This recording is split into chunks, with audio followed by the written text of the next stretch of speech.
This is where it all starts. And to start this session, I'll tell you what I want to talk to you about. I want to talk to you about what's missing. Yeah, missing. What's missing from your life? You might say, wait a second, nothing's missing from my life, Tony. I'm on a roll. I'm here with you on the ultimate edge. I mean, my life is great. I'm just here because I like to improve a few things. Okay, I believe you. But if you're really honest, I bet there's something missing. And by the way, there's nothing to be embarrassed about that. We're so weird as a society. It's like we all want to be perfect. You know, something missing from my life? Nothing's missing. We try to cover it up even to ourselves. But I'll tell you how we know it. If you look around at most people's lives, there's this huge thing called stress. In fact, if you read interviews with people that do all these focus groups on politics, on business, on products, the number one emotion experienced by people in North America today, you know what it is? Anxiety. Not fear. Fear's not so bad. You know, if you get fearful, your whole body kind of gears up and then something happens. You know, either you were fearful and you were right and you have to deal with the problem, or many times the situation gets resolved and you go, man, I was fearful and I didn't need to be, and the fear's gone. But anxiety is an emotion that most people carry with them every day. It's that feeling that never goes away. It never ends. It's a feeling that, man, if I don't run home and take care of all those emails and everything else, you know, it's like it just gets piling up. It's more and more and more. It's the feeling that you never completely win, that you can't let go. Maybe that you can't even fully allow yourself to enjoy, much less just achieve and succeed. See, the goal of this first session of this hour of power is to get you not just to realize how extraordinary your life is and appreciate what you have, but also to decide on what you want and to make it happen by making the shifts inside yourself that are necessary. But to make that happen, you're going to have to recapture what's missing. Not only what you want and what you need, but if there's one thing missing from most people's life today because of the way we live and technology, it's time. I mean, think about it. Not just time, but time for yourself. Time to actually feel. Time to not just react to the constant stimulus. Time to sit down and dream or decide, this is how I want my life to be. You know, this is what I'm committed to. This is how I'm going to live from this day forward. See, most of us are so caught up in making a living and reacting to the Crackberry or your iPhone or another set of emails or someone who's interrupting you in the middle of a conversation to take an email, you know, on their phone, or the buzzing in your pocket, or the stimulus of 1,000 channels. All of this set of triggers, all our normal business demands we have from our families. We want to take care of our families. We want to make a difference in the world and be the strongest we could possibly be. We want to achieve and succeed and be happy. And oh yeah, by the way, we got to deal with terrorism, economies that go up and down. And wow, what happened to that stock market? What happened to that real estate market? Or man, that subprime crisis. Ooh. Or, you know, what's happening in my business? There's all the normal stresses of the environment. And then there's how we've begun to live. And I'm here to say to you that if you will give yourself one gift, if you give yourself the gift a little bit of time to think, to feel, to be, to condition your body and mind to work together, the whole game can change. But if you don't, you can succeed like crazy. You can make it all happen and you can still feel empty. Have you been there? Where you made everybody else feel good and you were a super dad or mom or a business person and, you know, it's all there, but you still got stress. And don't get me wrong, I'm not saying you're not going to have stress in your life, but I'm saying there needs to be some time for you. Do you agree with me on this? So if you do that, you can make this psychological shift that changes life, the mental shift, the emotional shift, and the physical shift. Because after all, what are we talking about here when we talk about an extraordinary life? Let's remind you, what creates an extraordinary life no matter what's happening in our life? It's this psychology. And by the way, are you experiencing extraordinary life? Are we living in a world of extraordinary life? Extraordinary resources, yes. But depending on where you live in the world, you know, if you live in the Western world or, quote, the modern world, what you see mostly is stress. You know, I actually live all over the world in 4 different countries. But my primary residence, where I'm from originally, is the U.S. And, you know, here in America, we're 5% of the world's population, but we consume 80% of the world's cocaine. I mean, that tells you something's missing. When you got to coke yourself up, drug yourself out, hype yourself up with more caffeine, distract yourself as much as you can with your iPod, your music, anything to just change your state, it's because there's some level of fulfillment that's missing. Don't get me wrong, all those things are wonderful, but they've got to be things that we don't rely on to be alive. Would you agree? Kids today are 10 times heavier than they've ever been. And when I say 10 times, I'm not exaggerating by much. We have more obese people in America and frankly in the Western world than any time in human history. We're not exactly starving for food. We're starving for wisdom. We're starving for fulfillment. We're starving for the emotions that we want. And so most of us turn to drugs. And it isn't always a medical drug or even an illicit drug, but rather it's the drug of food. It's the drug of distraction. It's the drug of alcohol or cigarettes or something to be able to just kind of cope with the stress that's in our life. But that doesn't mean we have a better life. It's just a break for a moment. And then we re-enter that same world. Part of my goal here with you in the Ultimate Edge, and even in the beginning of this session, is to set up a new game for you that you design, that you can win, and that you can condition into your system so that when things get crazy, bam, you can go there. And it doesn't require you to go to some external stimulus to feel that aliveness, or to feel fulfilled, or to feel at peace, or to feel your center. So my goal is to get you to develop a couple of simple habits, to make a few simple decisions, to take a couple of actions that will begin to create a momentum for your life that will take you to the point where you will stand tall and say, I love my life. This is what I've always dreamed about. I am not willing to settle for less than I can be or share or create or give in my lifetime. And I want to take advantage of this incredible time to be alive, and I want to enjoy it to its fullest, and I want to make sure I contribute in a unique way. And 500 channels of television with nothing on but infomercials, and 8 million different forms of computers and music and email and instant messages and beepers and cell phones and remote access to the internet, none of that's going to transform your life. Your life is going to change if you do nothing because life is changing so rapidly around you. Your body's going to change whether you want it to or not as time goes by. Your relationships are going to change. People are going to die. People are going to pass on. People are going to change their beliefs and values. Everything in your life is going to change. You don't have to work at change. Change is automatic. Progress is not. To get the edge, you have to decide that you're going to make progress in your life. You're going to have to decide that you're not going to be one of those people just drawn by the river, and you also can't get off the river and just sit on the side because life keeps moving. You got to step in the river and you got to direct your course by knowing what you want for your life. Now, why don't most people do this?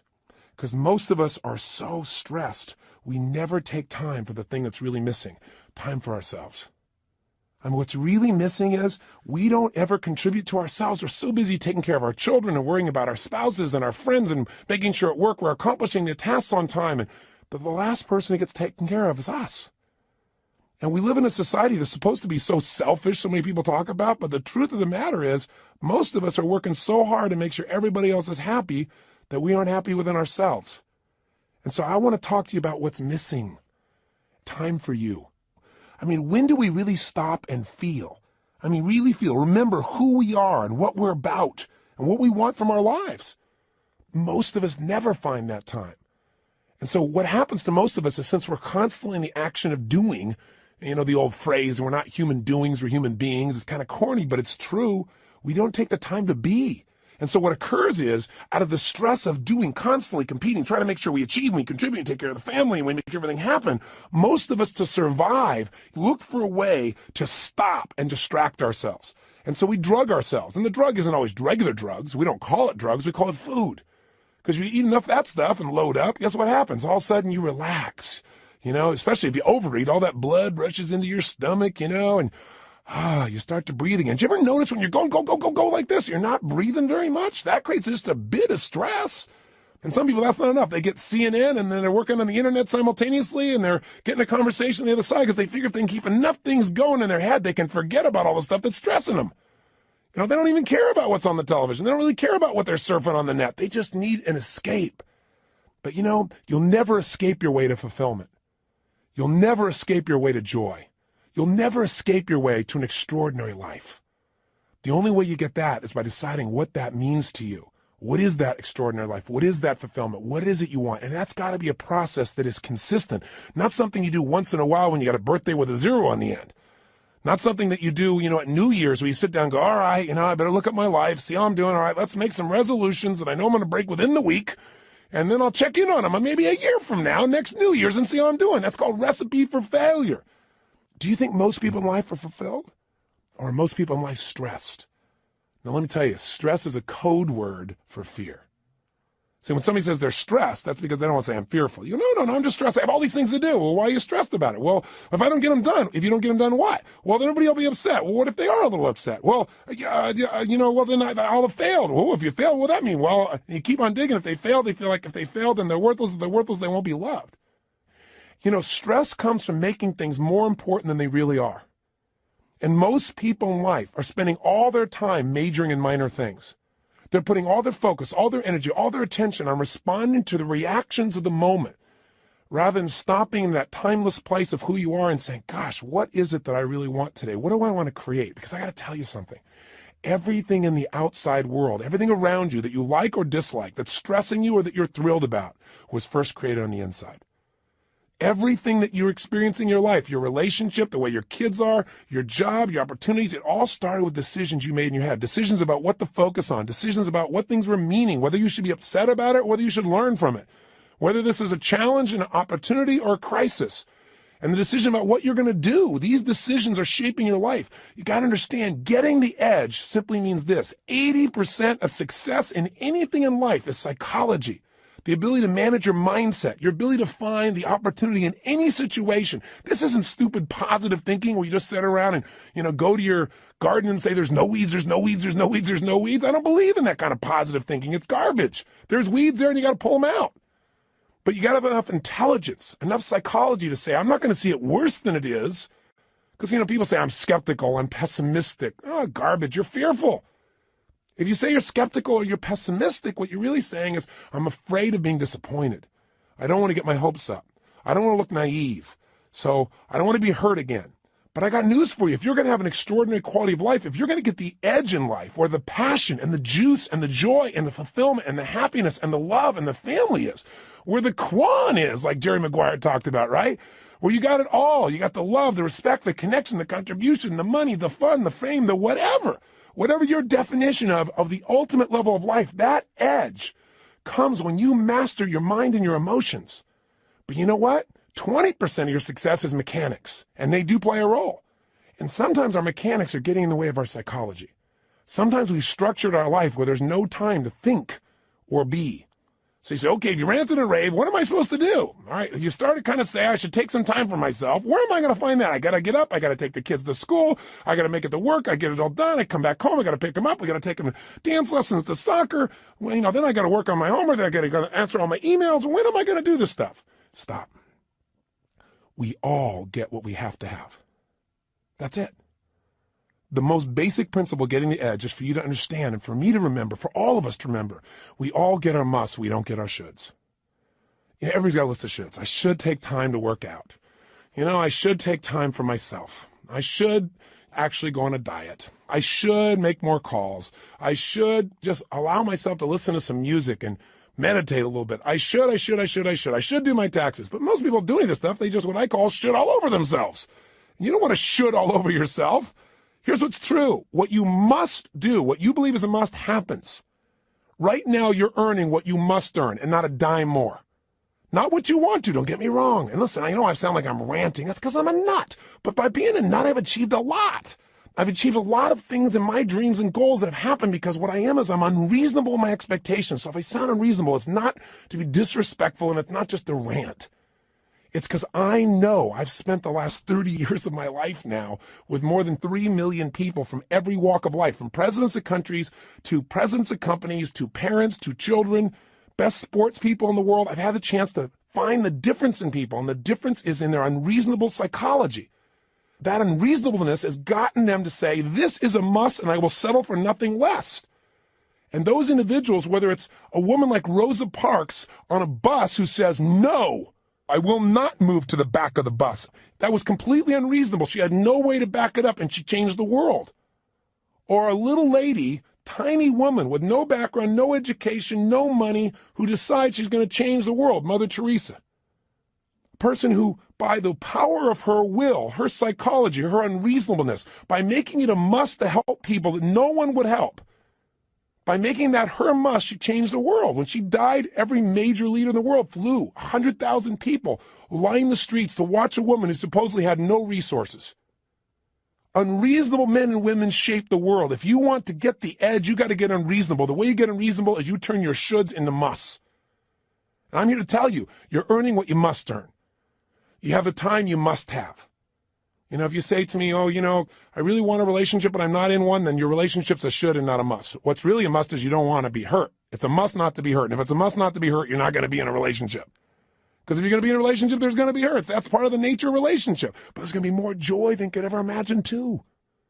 Right? The advantage. You want to get the edge? Get over your fear and tell yourself the truth. We got to take a specific time each day where you break away from the hypnosis of the culture that tells you to settle for less than you can be, that tells you not to get your hopes up, that tells you should protect yourself, that tells you that basically your life cannot be what you dreamed about as a child.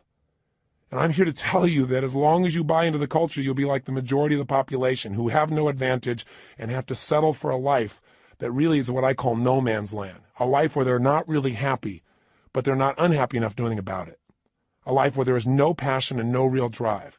Just that sinking feeling that your life does not have a real meaning or a real purpose, but you got to continue. That's a place no one wants to live, and that's unfortunately where the majority of people live. Do you agree with me on this or disagree? If you disagree, I'm respectful of that. But if you want more, and if you believe that that's possible, and you're the kind of person that won't settle, then this is the first session in you reclaiming your power. It's the first session in you putting your foot down and saying, I will not be denied. It's the first session in you saying, my body, my mind, my emotions, my relationships, my finances, my career, they're not going to be perfect, but they're going to be extraordinary. And it won't be overnight, but what will change overnight is my expectations of myself. Not my expectations will suddenly be perfect without any work. This is not a little cajoling session to say, I'm going to pump myself up. I'm going to be Stuart Smalley and say, I'm good enough, I'm strong enough, I'm kind enough, and by golly, people like me. No! Some people don't like you. Some people are going to fight to try and keep you from achieving. Some people are going to tell you you're wasting your time. And some people are going to try and trip you up are people that you love. And it's not because they don't love you or they're trying to hurt you. It's they don't want to be left behind. Or they don't want, your success to make them feel inferior, like you're achieving, or even if you're not succeeding, even if you're striving. And they're not. There's contrast in that. That's part of life. You don't have to think anything else is to be dumb, and you're not dumb, or you would have turned this tape off a long time ago. So give this thing to somebody I don't like. This guy's crazy. I am a little crazy, but you got to be a little crazy. You got to be a little different. You got to be a little weird in your expectations of the rest of society, because if you agree with everybody else, you're in trouble. Somebody told me a long time ago, find out where the masses are going. Go the opposite direction. Your chances are better. You don't want to be part of the hypnosis of a culture that settles. Not if you want the advantage in life. Not if you want the edge. And again, the edge is living life on your terms. It doesn't mean the edge over something or someone else. It means living at the level of life where life is fully worth living, where that meaning is there. So how do we do this? What do we need to do today to start this process? Well, the first thing we've got to do is understand what creates that extraordinary life. And we've already identified it. An extraordinary life does not come from more money, because lots of people have lots of money and they're still miserable. They're unhappy. They're unhealthy. Their relationships are weak. And there are people who have no money whatsoever who are totally happy and fulfilled. It's not coming from having a great relationship. That doesn't give you extraordinary quality of life. How many people have an incredible person who loves them totally, but they don't feel loved? Or they feel loved by them, but they still feel like their life is meaningless or worthless because they haven't achieved enough. They haven't done enough. Their body's not strong enough. Their kids haven't accomplished enough. See, it's not going to come from money. It's not going to come from relationship. It's not going to come from your job. It's not going to come from getting a raise. It's not going to come from anything but you finally stopping and understanding that the quality of your life is in direct proportion to the quality of the emotions you're in on a daily basis. If you live in frustration, if you live in resentment, if you live in anger, if you live in rejection, if you live in self-pity, if you live in those emotional states, the quality of your life, no matter what happens, no matter how much money you get, no matter how many people think they love you, no matter how much you achieve, will be worthless. If you live in a space of gratitude, if you cultivate the emotion of passion, if you cultivate the emotion of excitement, of love, of compassion, of drive, of hunger, of ambition, of appreciation, of grace, of humility. In those states, it won't matter what happens in your job. It won't matter what challenges come, because they're going to come. It's only a matter of time. You'll have another one soon. We all got problems. Problems are a sign of life. And the way we deal with them determines the quality of our life. And the way we deal with them is, where do you spend your time emotionally? Where are you? That idea of an extraordinary life only comes from an extraordinary psychology, which is a mindset that allows you to find an empowering meaning in whatever life gives you.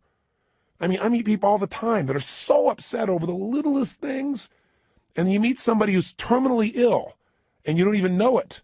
You don't even know it. You find out later on from somebody else. They're so happy. They're so excited. You talk to them and say, how do you do this? And they say, listen, to me, it's not how long I live. It's how I live. I'm here to live fully while I'm here, while I'm alive. I'm going to get upset about little stuff like that. I have a friend that was shot down in Vietnam, was locked up for 7 years. His name is Captain Jerry Coffey.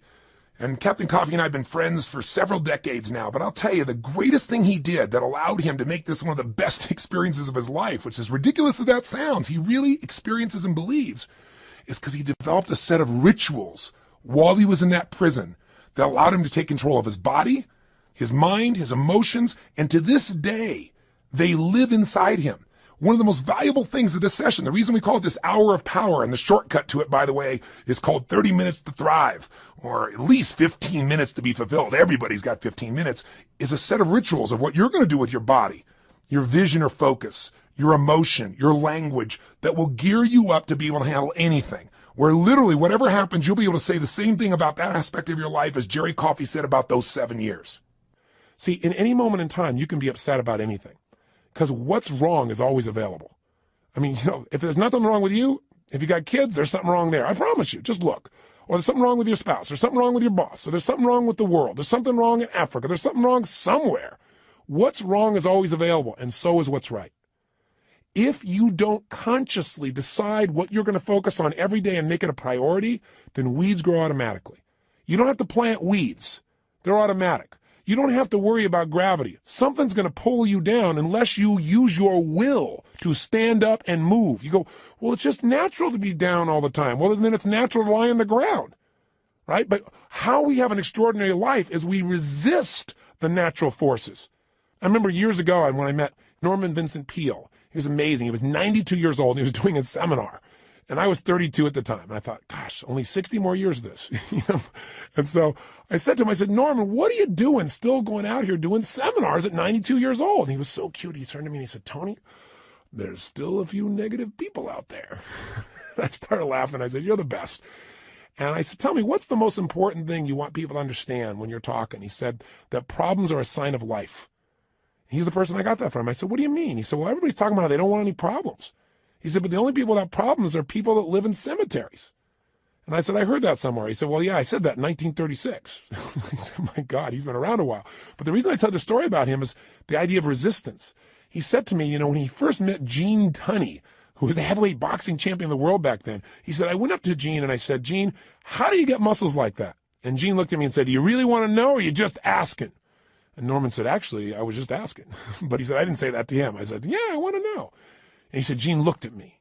He got really intense. He put this grimace on his face. He made his bicep really huge and showed me the size. And he said, you know how I get this? Every day I push against enormous amounts of resistance. And my pushing against that resistance sculpts these muscles. They expand by demand. I thought, wow, expand by demand. That's pretty cool. And Norman looked at me and he said, I thought about that for a long time. He said, you know what I realized? He said, I realized that God gives us problems because problems are the resistance that we have to push against to sculpt our character, to sculpt our souls. And he said, if we didn't have any problems, we don't have a life. And I thought, he's right. The only thing I want is a better quality of problem. In the beginning, I had the problems like, how do I eat? How do I take care of myself? Then in my business, how do I get someone to show up? Then it was like, oh my God, we can't get a big enough stadium. These are quality problems. I have to remind my team of that. But the reason I tell you that is whether it's a problem or whether it's an opportunity, it comes down to focus. If you're in a lousy state, everything's a problem. When you're feeling strong, when you're in that place, when you feel alive, then all of a sudden what used to be a problem is like, we can handle it. But if you don't do something every day to get yourself in that state first, and you first get hit with stuff, I promise you, you're not going to deal with it the same way. So let's get right to the point here. If you're going to have an extraordinary life, that life where you are juiced, then all that means is you're going to have a life where the primary emotions of your life are the ones you want. See, it doesn't mean that life works out every way you want. Sometimes it rains on your parade. Sometimes the events of your life you can't control, but you can control what it means to you. And when you control what it means to you, you have the ultimate power of your life. You have the edge. The ultimate advantage. See, I'll give you an example. Did you see that movie that won the Academy Award, Life is Beautiful?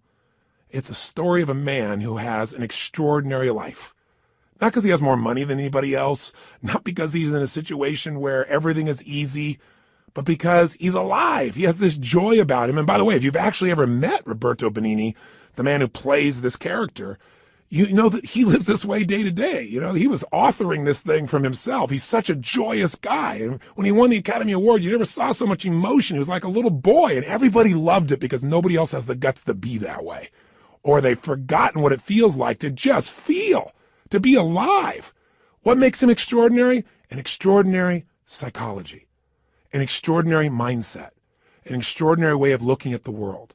And in the movie, the man has that, doesn't he? And who does it affect? Everyone. Everyone within the realm of his influence. His wife feels like the most cherished person on earth, and so does he. Because when you give that kind of love and that kind of joy, people give it back. It's infectious. His son seems so happy, and they're in the middle of the Nazis taking over their country, and if you know the story, I won't run it, you know that they get picked up. And there's such a connection amongst the family that the wife is not being sent away, and she gets on the train with them. And they're in the middle of this camp. This man with his extraordinary psychology figures a way of looking at the situation for his son, presenting it so that his son sees it as a game. Isn't life a game anyway? Instead of this horrible situation. And because he has that perspective, in the end, his family survives. See, if you want your family to survive, if you want them to succeed, if you want them to have joy, if you want your kids to have a lasting love, if you want to be able to give gifts in your life and not just take care of yourself, then you got to have an extraordinary psychology within yourself. It's not where you live physically, it's where you live internally. There are two worlds, the inside world and the outside world. We can't totally control the outside one, but we have absolute control of the inside one. But you know what? Most of us are too busy to take any time to check out and see how it's going on in here. Or we just accept it as this is the status quo. This is who I am. This is my life. Or I'll get to it later. Mañana. I got to handle this first. Something else that's not so important. I want to invite you, my friend, to take the time to say, I'm going to have every day an hour of power. Every day I'm going to have at least 30 minutes to thrive. Or 15 minutes to be fulfilled, for God's sakes, where I'm going to take those 15 minutes and I'm going to focus on everything I'm grateful for. I mean, if we're going to have a life, we got to have time. And the time has to have some specific things we do, and one of those is gratitude. If you want to know what's the quality of your life, how much time do you spend in gratitude? How much time are you grateful and appreciative to the point that emotion wells up in you? I'm feeling it now. I'm so grateful to God. I'm so grateful to have the privilege to serve you right now. So if you can get to that state, everything changes. I'll give you an example. If you think about being fearful, when you're fearful, you're not grateful. And everybody's got fears. Fear they're not enough. Fear that it won't work out. Fear they won't be loved. Everybody's got that at some level unconsciously. We're human. So you can put the fear aside when you're grateful. I don't just mean intellectually. Yeah, I'm grateful for this. I'm grateful for that. I mean stopping, thinking, seeing, and feeling. So I'm going to walk you through a system that includes gratitude. Every day of our life, we got to have a vision. Every day of our life, we got to have something that excites us. When people tell me, oh, I'm bored, I'm tired, that thing is boring. No, you're boring because you don't have something that excites you in your life. You haven't come up with a vision. You haven't come something to move towards. We all need something that's going to make us use more of who we are, our courage, our passion, our joy, face our fears, build our emotional muscles. But you don't build emotional muscles when you do the same thing day after day after day. What you get is a life that's unfulfilling. So we've got to have a vision. So every day I'm going to take you through a simple process that'll get you to expand your vision so you have a compelling future, that thing that makes you want to get up early. There's a reason. You got to have a reason. And, I have friends that have sold their companies. One guy sold his company and made almost $1 billion in cash, about 800 million plus. And, he was so excited for about 2 months, maybe 3. But you know what? After that, there's only so much time you want to sit on the beach by yourself because everybody else is working, and doing something and being productive. There's only so many cocktails you can take. There's only so many, movies you can watch. There's a limit to it. What he needed was a new vision. anytime you achieve a goal, as you get close to it, you better set up the next one real quick, because otherwise it's kind of like postpartum. You were looking forward to that baby, and now you got him. You know, and sometimes in the middle of the night, you're going, what did I do here? Have you ever had that experience? I got 4 kids. I can relate. I hope you can. But you know what? You also have the experience on the other side of it. It's so wonderful. It's kind of like you got to have a vision for what your life's about now. Without a vision, people perish. And you got to have a daily vision that'll excite you. Otherwise, life becomes mundane. And there's nothing worse than an okay life. I told you, you're not going to have that when we're done here. I promise you, if you get this little habit, you won't have to settle for a mundane life. What people are going to go is, what happened to you? Because there's an excitement in creation. There's not a lot of excitement in maintenance. I mean, you have to maintain your body. You got to maintain things, but creating things, that's what God created us for. Gave us the gift to make choices that could create new things, businesses, ideas, families, friends, a garden. And it's available to every one of us. But if you don't got a vision each day, then the day is not going to have much juice, is it? So every day there's got to be a little time for vision, right? Time for gratitude, time for vision. Every day you got to move. I'll tell you why most people are unhappy. They don't move. Look at our lives today. I mean, most people live in a box, don't they? And then what do? They get up in the morning, have a box cereal breakfast, right? And then they get in their box and they drive. And sure enough, they drive to their box office. They go up a box elevator. They type on a box. They talk on a box. They have a box lunch. They drive their box home. They turn a box to be entertained. And maybe they just really go for the variety and have a cylinder to try and change their state. Listen, life has got to be about movement. When you move, you're alive. Emotion comes from motion. The more you move, the more you feel. Motion in your voice. For me to have this voice change, I'm changing the way I move. You saw me right now, you think I'm a maniac because I'm moving different ways, but that's how you feel. And by the way, the less you move, the less you feel, the less alive you are. If you're totally rigid, totally inflexible, no movement, this is known as death, right? So if you have emotionally, you're stuck, move. So every day you got to move. Now that can be a simple, gentle form of exercise, but it's something that's got to happen. And by the way, if you want a great relationship with anybody, what do you got to have? Some time with them, don't you? How about you? How about you? And not only do you have to have time with them, but maybe have a conversation with them. And most of us got conversations in our head, but we're not directing them. So we're going to show you each day how to have a conversation that you direct, a way of directing your mind, of shaping your mind, of conditioning your mind. It's kind of like going to the gym and just getting in the best shape of your life, but it's the best mental, emotional, spiritual, physical shape. And you don't need me to do it. I don't have to follow you around the rest of your life. This is going to be something you're going to do for yourself. And remember, if you don't do this every day, it's okay. I don't do it every day either. But I'll tell you what I did. I did it for years. I did it for months in a row. The way I shifted myself is I realized I can't do this once in a while. I got to drive it in my body. And I did. The physical change, the focus, the language, until I literally felt it, breathed it, experienced it. I mean, I literally drilled and programmed my mind that I would follow through, where I would expect the best, where I would take action without hesitancy. If you're not yet getting the result, come back to this process. If you miss a day, just do it the next day.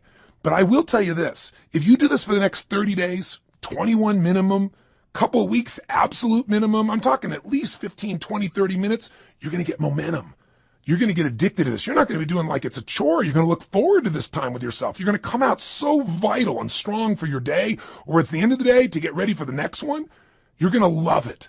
And I will tell you, I've talked to people who've done this for years and then they stop for a while and then something else showed up in their life and they know exactly where to go to get back on target. They come back to this hour of power.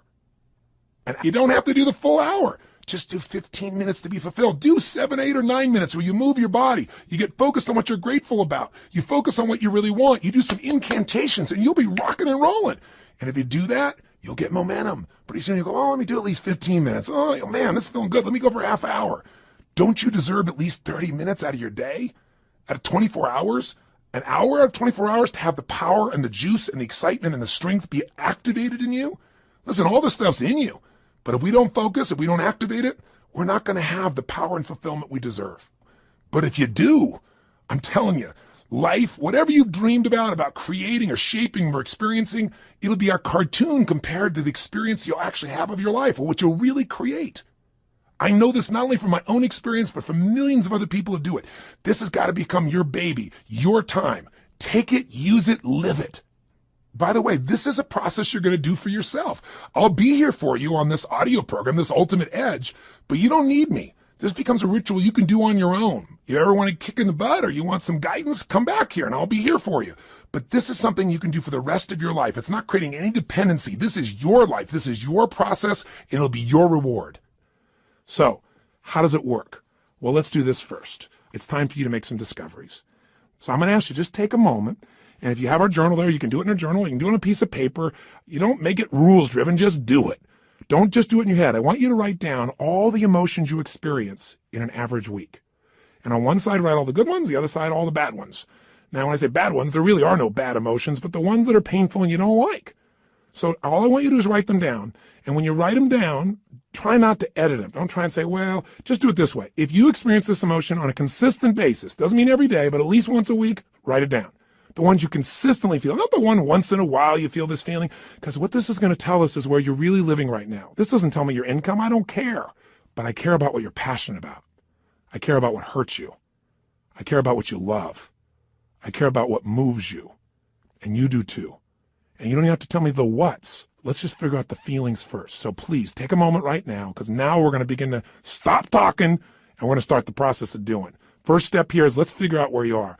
Write down now, on one side, all the emotions you consistently feel in a week that are positive. On the other side, all negative. So stop the tape right now, or if it's a CD, just pause it and get yourself to this right now. Go ahead. Are you still listening? I'm not going to continue until you do this. Come on here. You got to get there right. Don't just listen. Okay, if you're in your car and you say you can't do it, then turn off the CD or tape, stop it, pause it, and do it in your head at least. Or pull the car over. You're worth figuring out where you are. Cars are going to go by. You're going to drive the rest of your life. You're still going to get there. It'll take 3 minutes. Come on, be one of the few who do. Pull over. That's it. Pull over right now. Sit down and write this out just for a second. I promise you it'll be worth it. Go ahead and do it. Do it right now. So now you have some emotions that you really want. How do you create them? And you have some emotions you don't want. How do you get rid of them? What if I told you literally could change how you feel in an instant? Well, you know this is true from your past experience at times, right? There are times where you're totally upset and then something got your attention and now you're laughing. You know, people can be literally at a funeral and they're in a terrible place and all of a sudden something cracks them up. I mean, it's pretty rare, but it has happened. People can be in a place where they're in the worst situation and somehow they find all their determination.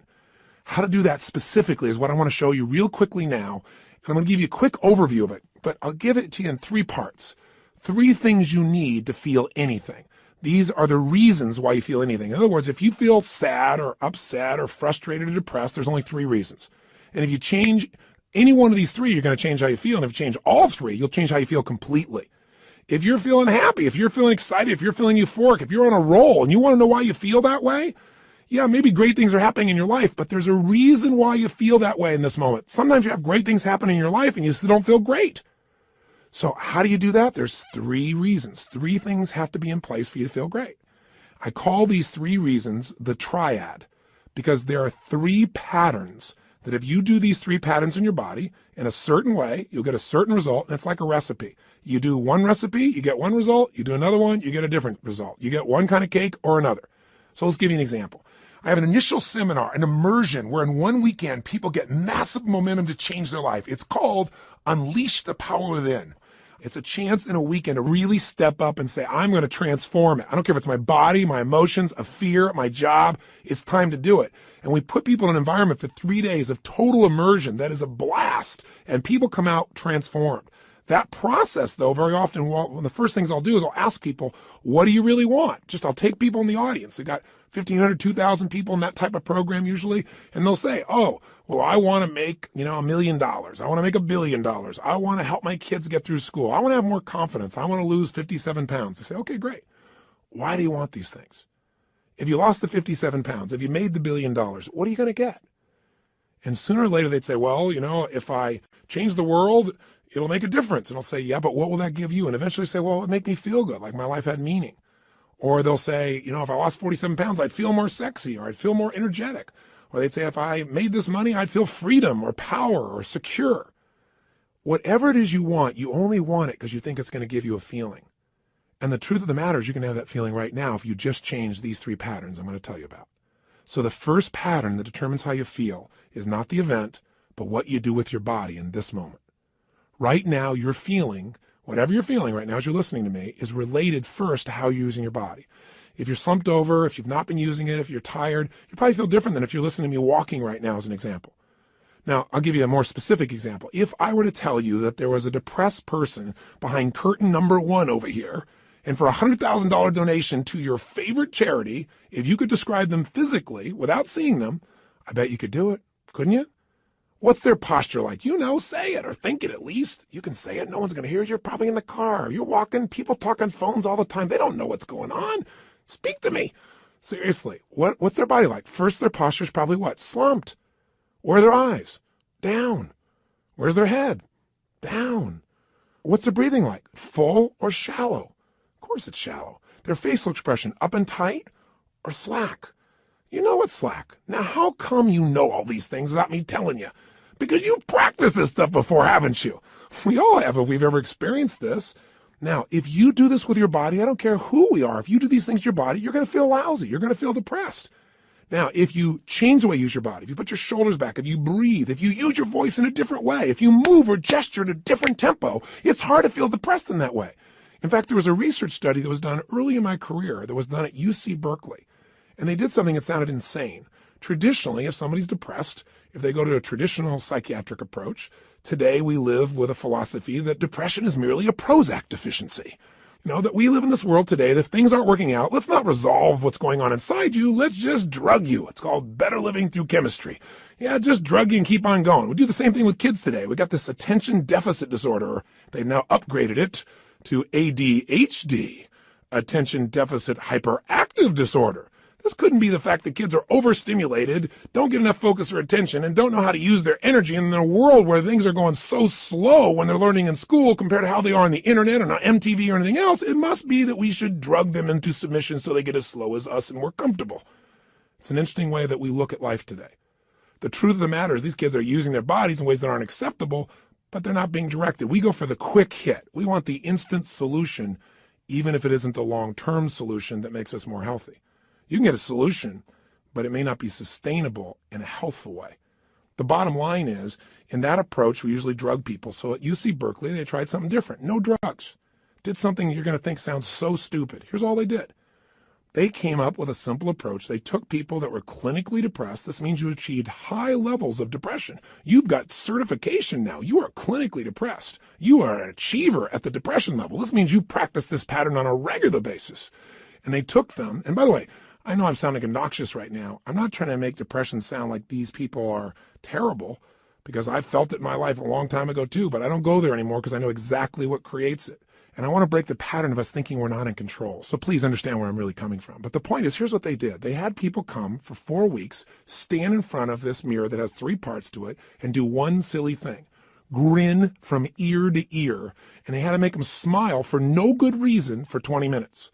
Now, when they're doing this, they had a grin so big that they created crow's feet on the side of the eyes. You know, that little set of lines, you're smiling so big?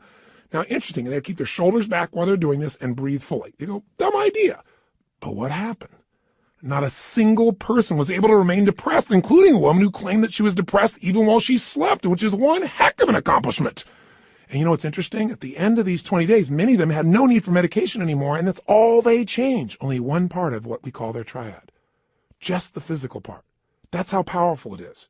See, if you rise up, if you move up, if you use your body in a totally different way, you're going to feel different. Emotion is created by motion. See, we have 80 muscles in our face. How many of them are you using consciously? Are you doing anything different with your body so you can feel different? Or do you do the same things so you feel the same things? You look at your list you have written down there. That list represents a few patterns that you do in your body on a regular basis and you don't even think about it. And whenever you do it, you're going to feel it. Some make you feel good when you do that. Some make you feel bad. By the way, when you think about a movement, to breathe, you got to move. To sing, you got to move. To speak. If I start talking like this, I'm moving organs in my body in a different way than if I start speaking more like this. And I said, hi, I'm Tony Robbins, and I'm going to share with you now how to have an extraordinary life during the next 7,000 hours of this program. You got, turn this guy off quick. There's got to be some combination of energy there, and that energy comes because I'm not sitting in a chair here. I don't have a script in front of me. I'm looking at this microphone. I'm visualizing your face, and I'm trying to think what I can give you that I know will make a difference based on 25 years of experience. And I'm telling you, the number one thing is change the way you move. Change the way you use your body, and you'll change the way you feel now, instantly. I don't care how bad you felt if you change it. Now, if you just change it for a second and you move your hands up for a moment, you make a little minor change, you'll get a minor change in feeling. But if you make a radical change, if you go, yes, I'm doing this now, I'm sick of this, I promise you're going to feel different than if you go, I don't know what to do. I know this sounds so stupid, but it works. And you know what? The best study of life is what works, even if it's simple. It's nice to have things simple. Why do we have to make it so hard to feel good? Here's the second part of the triad. The second part is the pattern of focus and belief, and they relate to one another. See, whatever you focus on, you're going to feel whether it's true or not. Have you ever had an experience where somebody did something, or you thought somebody did something? Even better example. You heard, you thought, and you thought they did it to take advantage of you. And as you focused on that, you got angry or sad or hurt. And then later on, you found out you were dead wrong, that either they never did it, it wasn't true, or that wasn't their intent, and you felt bad about it, or you felt embarrassed. How can that be? Because whatever we focus on, we feel, whether it's true or not. Focus equals feeling, just like the way you move affects your feeling. See, right now, if I said to you, what are you juiced about in your life? What could you be excited about? If you really wanted to be excited in your life right now, what could you be excited about? Or what are you proud of? Or what could you be proud of if you wanted to be proud? Or who in your life do you really love? Who loves you? Think about it for a moment. Who do you really love? Who loves you? By the way, how does that feel when you focus on or you think about someone you love? See, whatever you focus on, you're going to feel. Focus equals reality to the individual, even though it's not reality in actuality. I'll say that again. Focus equals reality to the individual, even though it's not reality in actuality. That's a complicated way of saying whatever you focus on, you're going to feel, whether it's true or not, because your brain doesn't know the difference between something you vividly imagine, that's called focus on, or something you actually experience. It's very powerful. If you use this to your advantage, it means something very simple. How fast can you change how you feel? As fast as you change your focus. As fast as you change the way you move. See, right now, if you're focused on something that's really upsetting or something you're worried about or something you're fearful about, you're going to feel those feelings. If you focus on something you're really grateful for, you're going to feel a totally different set of feelings. See, you are in control and you can change your feelings in an instant. The problem is we don't believe we can change that fast. And the second problem is we have patterns of doing this, don't we? We tend to, like, on a regular basis, focus on what overwhelms us or focus on what we're upset with in our spouse or focus on why we failed in the past. And if you keep focusing on things where you didn't succeed, guess what? You're going to feel like a failure. And when you feel like a failure, you're not going to take action to make things better. You can't build on the past that doesn't work. But you can also focus on what you want, on what you want to create. You can focus on the solution. Hey, when you got a problem, everybody's got problems. But 95% of your time has got to be spent on the solution. 5% on the problem. Most of us spend all the time describing the problem more and more and more and more detail. And we wonder why we feel overwhelmed. Focus is the secret key to changing, and you can do it in an instant. One way to change your focus is to change the third thing, your language patterns. See, all day long we're thinking. What's thinking? All day long you're asking and answering questions with yourself. Should I do this? What does this mean? Why is this? Where is this going on? That's what initiates thinking, is a question. You know what the problem is? We have patterns of questions we ask that don't serve us. Some of us ask questions like, how come this always happens to me? Well, it doesn't always happen to you. But if you ask a lousy question like that on a regular basis, your brain goes, because you're an idiot. You know, how come I can never lose weight? Well, you can lose weight, but ask a lousy question, ask and you shall what? You receive. How come I can never lose weight? Your brain says, because you're a pig. You know, come up with a better question for God's sake. See, questions direct us. Questions are a form of language. And if you want to change your life, one of the things I have people discover is what questions you're asking. And also, what phrases do you say a lot? Because phrases hypnotize us. We have certain words by themselves that'll change the way you feel. If somebody says to you, hey, listen, I think you're mistaken about that. You might have one feeling. They go, you're wrong. You feel something very different just by the language. If somebody says you're lying, you have a whole different feeling, don't you? One word can change the way you feel when someone else speaks it to you. The words you select powerfully affect you. And I don't mean just being positive and doing the Stuart Smalley thing where you got positive self-talk, right? And you say, I'm good enough, I'm strong enough, and by golly, people like me. No, I mean noticing the habit of the words and the emotions they create. And then third part of language is the phrases that you say with such emotional intensity that you start to believe them. We call those incantations. An incantation is like, if you remember studying mythology, a sorcerer would tell a prince over and over again a phrase over and over again with such intensity that he'd be hypnotized and he'd think that he was a frog. And so, of course, he was a frog. That's what he experienced. We experience whatever we focus on. We feel whatever we picture. We feel whatever we say to ourselves. We feel whatever we do with our bodies. Those are the three patterns. If you change those three patterns, any one of the three, you're going to change how you feel. If you change all three, you're going to radically change how you feel. If you change the pattern of how you use your body, if you change the pattern of what you focus on daily, which, by the way, I'm going to show you a technique for doing today that could change your life. Very simple. If you change the pattern of what you say to yourself with the emotional intensity you say it, you're going to change the pattern of how you feel. Now that means you could pick any feeling you want and say, if I want to feel that way, what do I do with my body? When I'm in that state, how do I move? How do I speak? What do I do? Let me try it. When I'm feeling that good, what do I focus on? What do I really focus on? And by the way, what does it mean to me when I focus on it? Because you can focus on something and one person looks at it and says, because that happened, that's why I can never be close to another man or woman in my life. That's why I can never trust again. And somebody else had the same experience. And they go, because that happened, you know what? I've learned so much about myself. And because that happened, I appreciate the person I'm with now so much. You can't have a foreground without a background, right? That's the secret to life. We have absolute choice. We have absolute control about how we feel, and whatever feelings we put in our lives on a regular basis will determine the quality of our lives. So you can have frustration, anger, upset, overwhelm, insecurity. You can be fearful. You can live in a state of guilt, worry, whatever, or you can live in a place called passion, joy, thankfulness, gratefulness, connection, love, wonder. And if you create those emotions on a regular basis, are you going to have a different life? You bet you are. Okay, so how do we take these three understandings and make it so we don't have to think about it, but we actually, on a regular basis, condition ourselves to have the great emotions we want and get rid of the emotions you don't want? Well, first step is awareness. See, next time you start to feel like, oh, so frustrated, I'm so angry about this, notice what you're doing with your cheeks. What are you doing with your mouth? What happened to your breathing just now to do that? What's happening to your eyebrows? Are you tightening your fingers in your hands? Because we all have very specific things we do to get into our version of anger or frustration or tired or overwhelmed. Does that make sense? Just notice what's happening in your body. Say, okay, I'm not breathing. That's a clue. Let me start with a little change there. My mouth is so tight, I can't even talk. That might be a clue why you're a little uptight. So loosen your jaw. Second thing, okay, what am I focusing on? I'm focusing on how, this isn't working. Now, to help you understand the belief part, ask yourself, in order to feel this way, what would I have to believe? In order to be frustrated, what would I have to believe? I have to believe that it should be better than it is, and it's not, and it's not working. Well, maybe it isn't working, but is that going to help you to focus on it isn't working? Let's focus on what we can do. Or if you say, I feel like it's hopeless because in order to feel hopeless, I have to believe that there's nothing I can do. Is that really true? Is there's nothing you can do? Or are you just caught up in a state? Are you just caught up in a pattern? See, if you ask yourself, what do I have to believe to feel this way? It'll help you to break that part of the triad because you'll start to say, yeah, that isn't really even true. All right, so that'll help you there. Third part of awareness is to say, okay, what am I saying to myself? Why do they do this? How come they always do these things? Why don't they ever listen?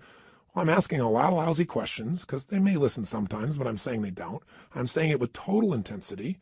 Of course I'm going to feel bad. Let me change what I'm saying. Let me change what I'm asking. How can I turn this around? What do I need to focus on to make this work? What's the truth here? Maybe I can't control it all, but I can control what it means to me. What does this really mean? If you just have that awareness and you break your pattern, you can get out of a negative emotion in a moment. Then you can say, well, how do I want to feel? To feel like that, what would I have to focus on right now? What would I have to believe? I have to believe, I can turn anything around. I may not like it, but I can make it happen. It's just another challenge that God's given me to sculpt my soul. Throw it at me. That's what this is about. Now, here's what you can do that'll make this part of your life. You make it a simple ritual. When you use the word ritual, some people think of something religious or something, hocus pocus. Rituals, a simple word for rituals would be habits. But I think rituals is better because every person has rituals whether they know it or not. In fact, your rituals equal your results. If you look at your life and let's say your body is not where it wants to be, I promise you, whether you know it or not, you got rituals. What do? You start your day the same way each day. I'm sure you start your day by first going on a wrong walk or exercise approach. You eat really consciously. That's why you're overweight, right? Wrong. You may be starting off at Starbucks, and then you're going for that muffin, and then you're rushing off and not really taking care of yourself, and so your body never gets the right start. And What do you end up doing when you get to the office? You have a set of rituals. Whenever people are failing, they have rituals that cause them to fail to achieve what they want. Listen, if you come home and the first thing you do when you go home is you go straight into turning on your email, and flip it on, or you flip on the news in the background, and you do all these different things. If the first thing you don't do, people have rituals in their relationships. What's yours? What's the first thing you do consistently each day when you go home? I know every day's different, but there's some overall patterns, aren't there? I mean, people who have a great relationship have a very different ritual than people that don't. There may be people that love each other, but there's no passion because what's the first thing they do? Their ritual is come home, hey, honey, a little kiss on the cheek, and then boom, go straight and turn on the email. Or boom, go and turn on the news or something in the background. Or say, I got to go take a break right now. They don't connect. They don't have some ritualistic way to connect that produces energy and excitement or playfulness or fun. You meet a couple that are really in love, they have fun things. The first thing I do, and I'm not saying we're the ideal, but this is the weird thing we do. I come home, the first thing happens, the door closes, I go, Lucy, because I remember as a kid watching Lucy and Arnaz, and sure enough, I love Lucy. My wife is a crazy mofo. My wife is a crazy nut, right? That's why we're made for each other. And, it creates a different tone, a different energy. And then oftentimes we do different things, but all of a sudden I'll say, where are you? And she'll hide.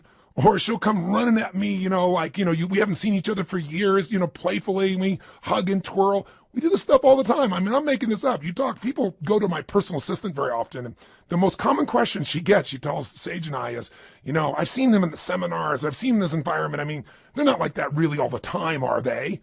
I mean, that's how bad our society's become, because most people's rituals do not produce playfulness. They don't produce passion. They don't produce sensuality or teasing or flirting. It happens with somebody at work, but maybe not with the person you're in love with at home. See, rituals shape your life. So what this is about is discovering a set of rituals that'll make you stronger for every area of your life. But I want this also to become kind of a trigger for you to say, okay, if I'm not thrilled with a certain part of my life, what's my ritual in that area of my life? What are my financial rituals? Is it avoidance? Do I really get focused on it? Do I pay attention to it? Because if it's not working, you got the wrong ritual. Find someone who's succeeding and find out what they do differently and do that, and your life will change. That's the essence that we're starting with. So we're going to give you a simple, fundamental ritual we call the hour of power, or 30 minutes to thrive, because everybody's got 30 minutes, or at least 15 minutes to be fulfilled. So what does it look like? Here's what it is simply. At the end of the session, there's another CD you can actually take with you on a walk. You can go and make this process happen, and I'll guide you through it in case you forget how this works, but it's pretty simple. It has 3 parts. Here's what you're going to do. The first step is that you want to make sure that the moment you wake up in the morning, there's no hesitancy to get up. So you start to train your body, which is training your mind. Remember, your body and mind are linked. Whatever you do with your body, it's going to affect your mind. You want to train your body to jump out of bed immediately with energy, without hesitancy, and to start moving. Because remember, emotion comes from motion. We've got to move. Now, ideally, you would exercise in the morning. There's a lot of reasons to do that because of all the times. And by the way, I'm a night person, so I understand if you go morning, I ain't jumping out of bed in the morning. I turn on around midnight or 1 in the morning, and sometimes I don't go to bed to 4 or 5. So what I'm talking about, you can adapt, but just hear me out. The ideal time to work out is in the morning, because if you exercise in the morning, you turn on your metabolism and you have it for the whole day. If you don't exercise, you get no metabolism and you just keep gaining fat, and your body loses its strength and you lose muscle every single year, especially as you age. But if you can train yourself to do that in the morning as the first thing, even if you have to get up earlier or go to bed slightly earlier or just take 1 hour less sleep or 30 minutes less sleep or 15 minutes less sleep, if you can do that in the morning, you turn on the metabolism, but you also turn on your emotions. Movement and breath are the first phase. So what you're going to do, have your shoes beside your bed. And if you've got somebody to do this with, it's even better. I mean, if you got your lover and the first thing you do is get up in the morning and you can spend time walking with them, that's great. But you get up and you physically move. You go for a walk anywhere. You get outside. You get out of the house. You move immediately. Now, walking doesn't sound very dynamic and you may want to run, but you walk first to start warming up your body, warming up your metabolism. And as you're walking, there's a pattern of breathing that when you do it, it will stimulate your body to cleanse itself and it'll start to move everything you need. And the ratio of breath is you're inhaling 4 breaths in a row. So it's, and then you're exhaling 4 in a row. As you're doing this, you're actually going to be tapping fingers. You'll be doing this same pattern again and again.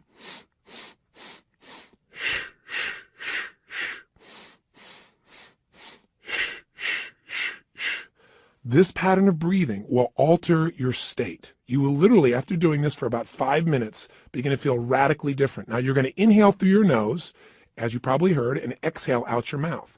And this is something called breath walking. There have been studies done on this at MIT, and it literally alters brain functioning. But you don't have to know the studies to be able to feel what it does in your system. So all you're going to do is for the first 5 minutes, enjoy yourself. Get up. You don't have to worry about, oh, I got to run right now. My back's sore. You just get up and you start to walk. You walk for about 5 minutes with this breathing pattern. Step 2, you get grateful and you begin to visualize. So in phase 2, what you're going to do now is you're going to cultivate the emotion of gratitude. What you're going to do very simply is, remember I said fear disappears when you're grateful. The minute you're grateful, you're rich. When you have everything in your life to be grateful for and you don't feel that emotion, you got nothing. You're poor. So this has to be a daily emotion. It's like the antidote to all the stress, the antidote to all the frustration. But you got to cultivate it, because if you go into a state of depression on a regular basis, pretty soon your body goes there automatically because it's conditioned, it's trained. It's like what we call anchoring it. By going into that physiology, by breathing, and by visualizing. So what you're going to do is you're going to focus on and ask yourself, what are all the things in my life I'm grateful for while you walk? So you're outdoors, you're moving, so your pattern of physiology makes you feel good. Now, as you're moving, you think about everything you're grateful for. And I usually start with a circle. I start with myself right here and my wife, Sage, and I think about all the things I'm grateful to God for in my life, my health. I start to think immediately, okay, my family members, and I think about them and I send love to them. I make this spiral of thought going out. And then I think about my close friends and my close business associates, and then all the people I get to serve through my work in the world. And I just expand it. You think of moments you're grateful for. You know, a moment that I had with my son where he shared something with me that just made me cry. It was so beautiful. You know, there are moments in your life. So what are we doing? We're moving and breathing. That's changing your physiology. We're being grateful. That's a focus. And so now you change your focus. And now what you focus on is everything that you really want in your life, but you focus on it from a state as if it's already been achieved. I honestly start just giving thanks for it as if it's done. I am so grateful that that business deal has come together the way it has. So what I do is I begin to see it as if it's already done. Because remember, your brain can't tell the difference between something you vividly imagine and something you actually experience. So I see it. I feel it. I think about it. I feel the emotion as if it's already achieved. The more you can program your body and your mind and your emotions that something's achieved, your brain can do things you're unaware of. And if you focus on what you want continuously, you'll move towards it. Whatever you focus on, you move towards. Most people are focused on what they're afraid of. So as an example, when somebody's out of control in a car, they immediately look at the wall they don't want to hit. And of course, as they look at it, they steer right into it. The same thing happens in life. Wherever you focus, that's where you go. Don't focus on what you fear. Focus on what you want and make it real. The more certain you are that what you want can happen, the easier it is for your brain to figure a way. When you say this is important, your brain starts noticing anything that'll get you to what's important. And if you believe it's already happened, you know enough about life that when you have that kind of certainty, your brain will find the way. Now you start focusing on today. What do you want to create today? You think about meetings you're going to have. What do you want to make that happen? Instead of going, oh, I got to go to this meeting. What do I want? Most people think about what they have to do. Think about what you want to do. Who do you want to turn on, excite, make happy? Who do you want to make laugh? What do you want to achieve there? What do you want to accomplish? See, the more you can see it in advance, you got to remember, everything that's in your outside world started in your inside world. Everything in my life, my kids, my businesses, this conversation with you started as something in my head, and now it's real. The same is true for you. You got to create in your head first the way you want it if you want it to show up in your life the way you want it. Most people create in their head what they don't want, and so, of course, they keep manifesting what they don't want. So even for this day now, focus on what do you want to create out of this day. Think about what's coming up. How do you want it to go? How do you want to feel? How could you respond? And just get yourself juiced about the day. So now what you need to do is incantations. So if you're walking, as you're walking, you can be doing this. You can even be doing it with the same breath you started with, or you can be going, I love my life. I love my life. I love my life. You go, that sounds so positive, thinky tone. But you know what? If you do it over and over again, you're going to be vibrating. I've done incantations my entire life. It's how I've conditioned myself. 25 years ago, when I first started speaking, I was 17 years old. I'd made some changes in my life really quickly, and I started sharing it. And I didn't have speaking skills, but I had a state. You know when you're in state and things just flow? It's just like having a conversation. You don't have to think about it. It comes out of you. But I made myself get in state because I was fearful. So I said, I got to focus on how to serve, not on am I going to do a good job. I need to focus on giving, not on how am I going to do. If you focus on how you're going to do, you're going to get worried. So I created an incantation, and I've done it for 25 years before I go on stage every single time. If anyone's been backstage, they'll see what I do. I make a big change in my body, take an explosive breath, shh, and I do this thing I call a power move that stimulates my body so I'm at the strongest state I can be. Second thing I do is I do my incantation. And what I do is I say this. I say, I now command my subconscious mind to direct me in helping as many people as possible today to better their lives by giving me the strength, the emotion, the persuasion, the humor, the brevity, whatever it takes to show these people and get these people to change their life now. And I do it again and again and again. Now I can do it once today, and I'm there. Because I used to do this literally for 45 minutes driving someplace. I'm driving my old Volkswagen Bug. I'm supposed to do this speech to share with people how they can do these things. Or I'm supposed to meet this person one-on-one. And I would literally chant this out loud. Now, why do you do it out loud? Because if you go in your head,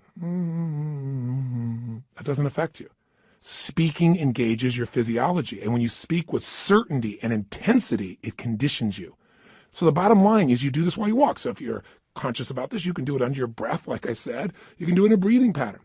You can do something simplistic like, every day and every way I'm getting stronger and stronger as you're jogging, as you're walking. Every day and every way I'm getting stronger and stronger. Some old phrase from an old book from years ago. Anything will work as long as you say it with intensity. Every day and every way I'm feeling happier and happier. Every day. And you say it again and again. And what you'll actually get is a rhythm. I'll tell you what incantations do in case this sounds stupid to you. Maybe it'll help. Have you ever made the fatal mistake of going to Disneyland and getting on a ride called It's a Small World After All? If you have, you know the power of incantations, because what's stuck in your head for the next 3 weeks? That song in 37 languages, right? Or if you hear a song and you get it in your head and you can't get it out, and it goes on and on and on. Well, this is a way to get the right idea in your head and condition it, but not just the idea, the feeling. So now what you need to do is exercise, ideally 20 minutes, no less than 15, 30 even better. And if you can do 45 minutes, that's wonderful. And that's how you get to the hour. And so at the end of this hour of power, you want to celebrate. You want to say, my God, I got myself to do this thing that set me up for victory. Now, you won't have to work at celebrating, I promise you. You'll feel so good, you'll be vibrating, especially if you did the incantations. Now, this process, you might say, well, I'm not going to run 5 times a week. And you don't have to. You can just go on a walk. And you can do this process, this hour of power of focus, and you can spend 10 minutes on gratitude, 10 minutes on visualizing, 10 minutes on what you want to have happen today, and do it in 30 minutes. This is your freedom. But I can tell you, if you'll give yourself an hour, where 15 or 20 of those minutes are based on these 3 things: massive changes in your physiology that make you feel great, massive changes in your focus that make you focus specifically on gratitude and specifically on what you want to have happen and feeling like it's already been achieved, and then massive changes where you push your body to be stronger and you make some incantations, you say some phrases over and over, at least 5 or 10 minutes of it, you will have conditioned your mind, your body, your emotions, and your spirit will soar. And now you will deal with problems radically differently. Then what problems will be challenges for you. And more importantly, you'll be excited to connect with people. You'll be excited about your projects. You will affect people around you in a different way because you will have an extraordinary psychology. Now, by the way, these fundamental rituals, they really come down once again to doing something to change your body, something to change your focus, something to change your language. And where did I come up with this? Well, the biggest changes of my entire life have always been engaging those 3 forces. I mean, I've called it the triad then, or the hour of power, but these are the things that changed me. When I was in my very early stage of my life, and my mother and father got in this major conflict, and my mom got really upset, so she kicked my father out, and you get a sense of who was the power in the relationship by that description, don't you? But the bottom line is she thought I was on his side, so I went out next, and it was Christmas Eve, and I had to figure out how to survive. And so one of the things I did was I stayed at some friends' houses. I dealt with, I lived a pretty intense and crazy life at that stage. I was 17 years old, and I was working as a janitor. And I worked in a place called San Marino, California, and I was living in a city called Azusa. I was still in high school, and I would literally take buses to be able to get to this place in San Marino. I worked with 2 banks, Security Pacific Bank and Lloyd's. And I loved being a janitor because I could work in the middle of the night, and you got paid for results.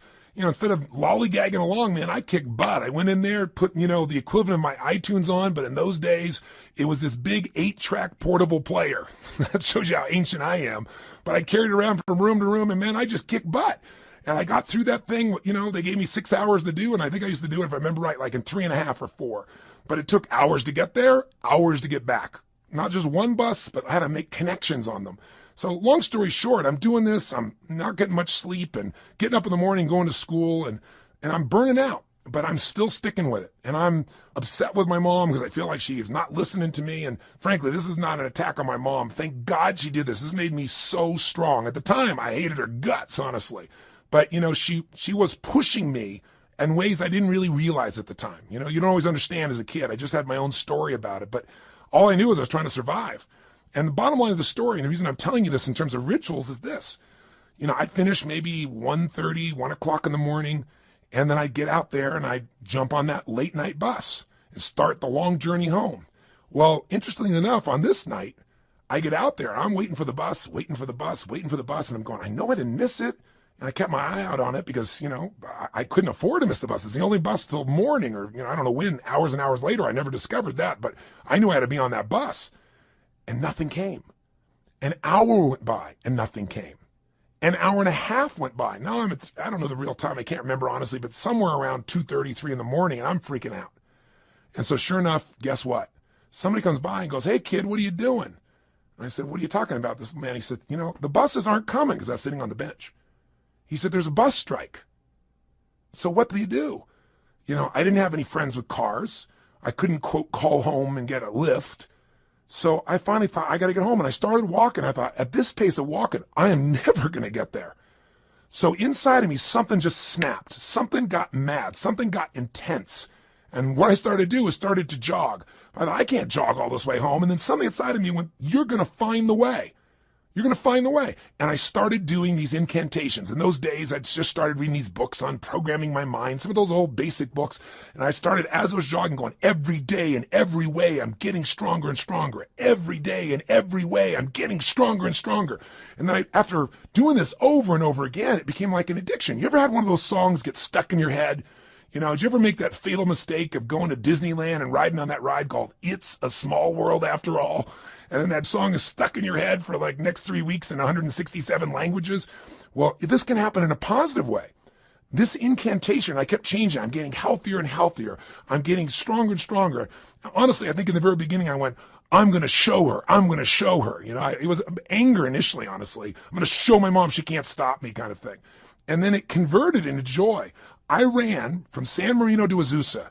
How long is that accurately? I can't tell you to the exact mile, but it's roughly 12 miles. I'd never run 3 miles in my life. But I want to tell you something. At the end of that run, I never felt stronger in my entire life. I felt like I could storm through anything. Nothing was going to stop me. And that created a whole new momentum in my life. And what was it? Physiology, focus, and language at the most intense level. And literally to this day, when I have faced things in my life over the last 20, 30 years, I can pull back up that moment, that experience without even thinking about it. It almost gave me, it's like it made that fundamental muscle. Now, after that time in my life started to take off. And eventually, obviously, mended things with my mom and my family, and everything became beautiful. And equally importantly, I grew as a man. I wasn't a stupid boy who was just focused on himself. I really started to shift how I could contribute, how I could grow, how I could make a difference. And in a short period of time, at a very young age, here I was, a very successful young man. I was written up in newspapers and magazines. My nickname was Wonder Boy. My ego started to grow real big, And the interesting thing happened was I then got beyond my comfort zone. I started feeling that third pillar. I didn't call it then, but I started feeling these inner conflicts. I mentioned this when I talked to you a little bit in that first session on decisions and destiny, but I found myself in a place where I was making a lot of money. And I grew up very poor. And I had this blueprint, this mindset that said, man, I've gone through, 3 divorces with my mom. I've seen these men come and go. All of those arguments were based on financial stress. That's the story I had in my head. Obviously, it was more than that. They had conflicts in their values and their beliefs, but I simplified it to that. So I thought, man, if I can earn enough money, I can make everybody happy. Love will be there.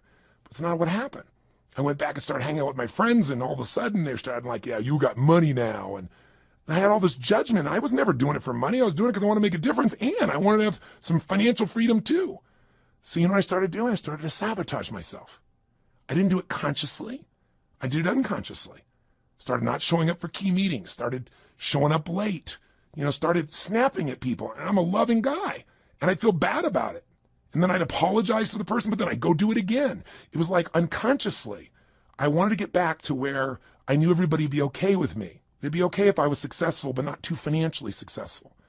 And the bottom line is, if you've heard the story of my life before, people come up and say, how did you change your life? When you're back there in Venice, that's where I was. I lost everything financially. I moved into this cheap little, one-room bachelor apartment, not a bedroom, just one room. I was living in that room. I had my little cooking plate I had. I used to wash my dishes in the bathtub. 2516 Pacific Avenue, apartment 3A, if you ever want to check it out. I literally went back there years ago and knocked on the door to see who was living there and see if I could help them out, see if lightning could strike twice in the same place. That's a whole nother story I'll tell you sometime. But the point is, I found myself in this place where I was waking up each day feeling sorry for myself. My life was a mess. I was watching television all the time. I was eating to try and fill myself up because I wasn't filled up emotionally. And I gained 38 pounds in about 2.5 months. And again, that's not easy to do. So, what did I do? I kept eating and just not moving as much as possible.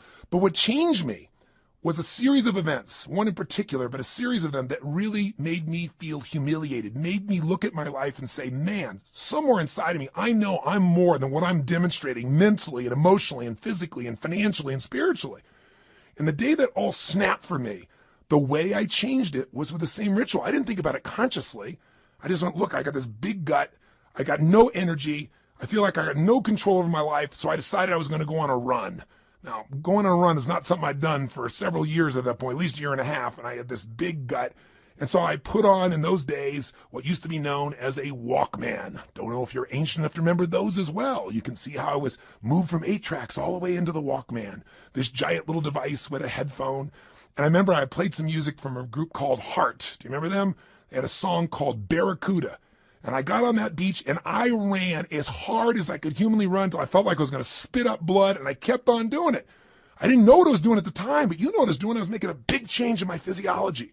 And I used the music to put myself in a peak state of focus. And when I was done, I took out this journal, I wrote a line down the middle of the page, and on one side I wrote everything I was committed to having in my life. Everything. And the other side, I wrote everything I'm committed to not having in my life, which is most of how I was living. The relationship I was in, the way I was living physically, the way I was financially. I didn't even know how I was going to change, but I had an absolute vision for what I wanted. I was in a peak state physically, and I started doing incantations. I started doing these. I started going, God's wealth is circulating in my life.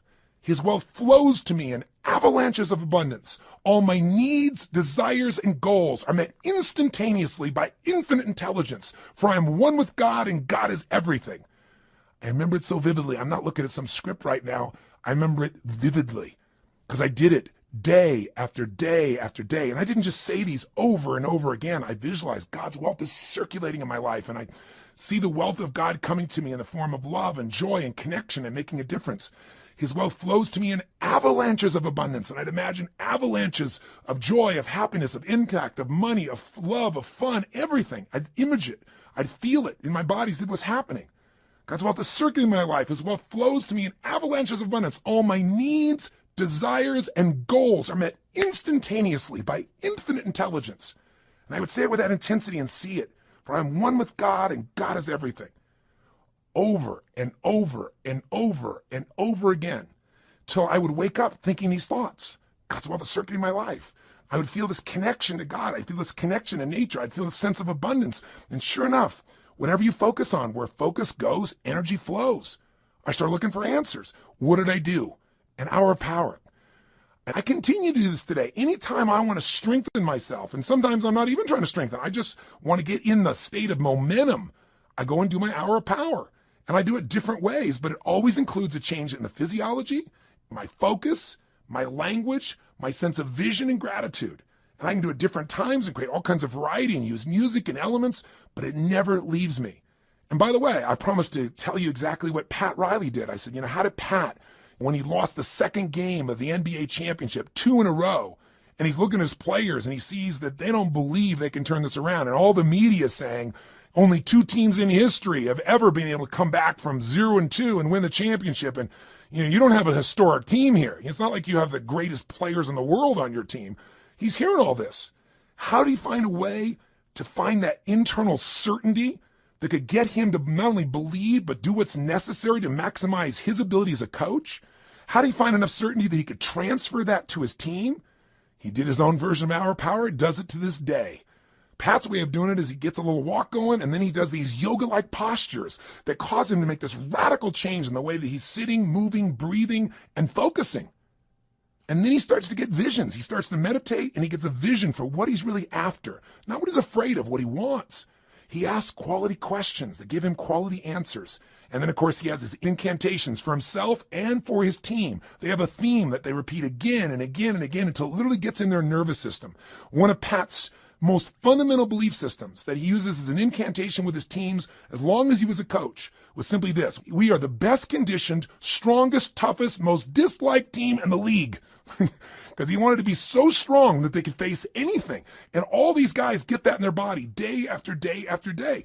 But it was in one of these sessions that he got the insight to say, we are winning. He got the vision. We're going to win 12 days from today. And then his second hour of power, he got the insight. Okay, I'm going to get these guys to have certainty because I'm going to tell them they're only bringing 1 suit. We're not booking in any other hotel rooms, only 1 night. There isn't going to be a 7th game. We're winning on the 6th game, and we're even going to book the venue for victory here in Miami that night when we get home. I mean, I'm going to box us in. He got that out of an hour of power. And then the sharing of the experience of Martin Luther King's writings that came on his 3rd day of hour of power during this process. You want insights? If you want an extraordinary body, it takes a ritual, doesn't it? A ritual of diet or a ritual of exercise. If you want an extraordinary emotion and spirit, it takes rituals. One of those that you might want to add to this hour of power is prayer. If you believe in prayer, this is it. And this is a form of it. Maybe the greatest prayer is not asking for things, but saying, thank you. Thank you, Lord. Getting in that place on a daily basis for no less than 15 minutes to fulfillment, and ideally the hour of power, will change your life more than anything else. And if you did it for 6 months, your life will never be the same. Because all the research shows that if you even exercise for 6 months, you'll exercise for the rest of your life because it becomes physically addictive to you. If you get away from it, you'll feel pulled to do it. All you got to do right now is give it a week or 10 days. Do this with me for 10 days, and I promise you, you're going to get some momentum. And by the way, if you want to guarantee success, do it for 30. This process works. All you got to do is give yourself the gift of a little bit of time each day. Are you going to do it? Are you going to follow through? You bet you are. And I'll be with you each step of the way. Now, I know this audio session is much longer than any other than a workshop, because I really wanted to hopefully engage you. My goal was to do everything I could to get you to give yourself what you deserve and to tell you the 3 things that you got to take control of and to remind you of the fundamentals that your life is nothing but your emotions. If you get the right emotions, you'll work out. If you're determined, you'll work out. You can change a state that fast, but you got to get the habit. Are you sold? I hope so, because the sale is for you. It's not for me. It's for you to create what you want long term. If you will do this, and you'll even do it 4 days a week, if you'll just get a habit that you'll commit to and not break, your pride will soar. Because when you just discipline yourself a tiny bit, and by the way, this doesn't feel like discipline. It feels like joy when you do it. But if you discipline yourself just a little bit, you get a positive habit you've consciously created, it spills over into all the areas of your life. So thank you for listening. And what I want you to do is, tomorrow I want you to go do this first thing in the morning. I want you to start out your day by doing this hour of power, or this 30 minutes to thrive, or these 15 minutes of fulfillment. Just do it. And by the way, if this sounds complex and I've overloaded you because it's been a long session, don't worry. I'll walk you through it fresh as we do it, but make sure you get started. The hardest part is the first step. The hardest part to get is momentum. So my friend, I plead with you. Give yourself this gift each day. I mean, this is really one of the most important decisions of your life. And I hope my crazy, outrageous approach pushed you in the right direction and didn't push you away. I hope somehow I found my way into your heart or your intellect or whatever part of you we've got to reach to push the button that launches your life to the next level, to the level it deserves to be. So this is the beginning of a brand new journey. And I'm really grateful that you've allowed me to be your coach in this first part of the process. I think we can make immense progress. So let's start taking real action. Let's not just talk a good game, you and I. Let's do it. Just get your butt out there, because once you get